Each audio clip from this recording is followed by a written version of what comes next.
gimana caranya supaya kita itu nggak malas sholat ya.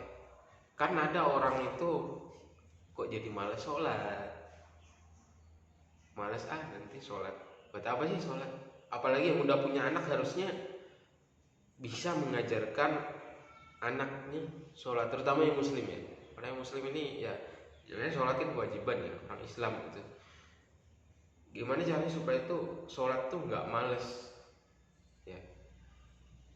Kan kita diajarin itu kadang ya sholat sana, anak disuruh sholat tuh ya apa sih urgensinya sholat, buat apa bagi si anak itu, dia nggak paham. Taunya dia kalau disuruh sholat ya sholat, kalau nggak sholat dimarahin. Jadi memang kita harus tahu itu sholat itu sebenarnya untuk apa, mengapa kita harus sholat, itu yang harus tahu dulu pertama sebelum kita ngajarin sholat itu bagaimana caranya, gimana harusnya bagaimana. Ya kalau orang-orang dulu dari zaman Nabi Adam ya kan, mereka ya sholat, cuma kan detailnya sholatnya mereka nggak sama nanti sholatnya sampai zaman Nabi Muhammad. Zaman Nabi Muhammad sholatnya begini, Allahu Akbar. Ya kalau orang dulu mungkin sholatnya belum sedetail kayak gini, mungkin ada caranya sendiri mereka sholat. Tapi kan itu dimulai dari mengenal Allah, mengenal Tuhan. Dari situ dulu nanti bakal tahu kenapa kita harus sholat. Ya jadi gimana caranya supaya kita nggak malas sholat? Yang pertama kita harus tahu dulu sholat tuh buat apa sih? Ya kan kalau nggak tahu sholat buat apa ya ngapain sholat? Lu ngapain sholat kalau nggak tahu buat apa? Kalau bilang kamu cuma sekedar menggagalkan kewajiban ya, kalau itu udah nggak dianggap kewajiban, nggak dosa, nggak ada pahala, lu nggak bakal sholat pastinya. Ngapain sholat? Toh nggak dapat pahala, nggak dapat dosa, ngapain sholat?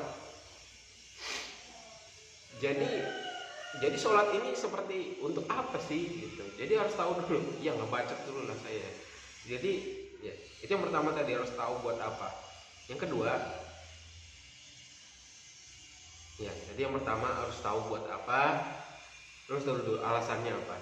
Bukan sekedar menggagalkan kewajiban, bukan sekedar itu ya itu mungkin poin pertama. Tapi kalau nggak ada itu kan lu bakal nggak sholat pastinya. Buat apa yang sholat kalau nggak dapat pahala juga, nggak dapat dosa juga, ngapain sholat?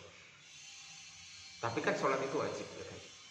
Jadi harus tahu dulu alasan kenapa kamu harus melakukan sholat. Nah, yang kedua, sholatnya karena syukur ya, sholatnya karena syukur. Buat apa sholat? Ya bersyukur. Gini loh maksudnya, sekarang kamu bisa hidup ya, ngerokok masih bisa enak ngerokok, yang masih bisa duduk dengerin ini berarti lu punya kuota, masih bisa kan, masih bisa bersyukur lu punya kuota bisa dengerin kayak ginian. Ya syukur. Ada orang di luar sana nggak bisa dengerin ginian ya, mungkin nggak, menurutnya nggak penting juga, nggak bisa dengar ginian, nggak bisa apa namanya mau dengerin sesuatu yang baik gitu, dengerin ceramah di YouTube, nggak punya kuota, nggak bisa beli. Lu bisa, lu harus bersyukur. Kamu bisa duduk nyaman begini, bisa dengar dengan baik dan benar, bisa melihat ya, melihat YouTube, melihat video-video lainnya. Ya lu bersyukurlah. Banyak orang nggak bisa kayak gitu, nggak bisa lihat, matanya rabun, nggak bisa lihat, matanya picek, buta, nggak bisa dengar karena kupingnya rusak. Kuping itu mahal harganya kalau dijual, mata apalagi. Semua organ tubuh kita itu mahal, bagian-bagian tubuh kita kalau dijual itu mahal. Bersyukurlah untuk itu. Belum pernah kan bersyukur untuk itu. Yang kedua, yang selanjutnya bersyukur untuk mungkin hari ini kamu sudah apa, kamu bisa bangun enak loh, kamu bisa bangun enak, kamu bisa syukurin itu. Jarang orang bersyukur karena pagi bisa bangun. Ada loh orang pagi nggak bisa bangun, pinggangnya sakit. Ya jadi Anda yang bisa bangun enak pagi, bisa menghirup udara segar, ya bersyukurlah untuk itu. Masih banyak hal-hal yang harus kita syukuri, tapi ya kita nggak bersyukur, ya gimana?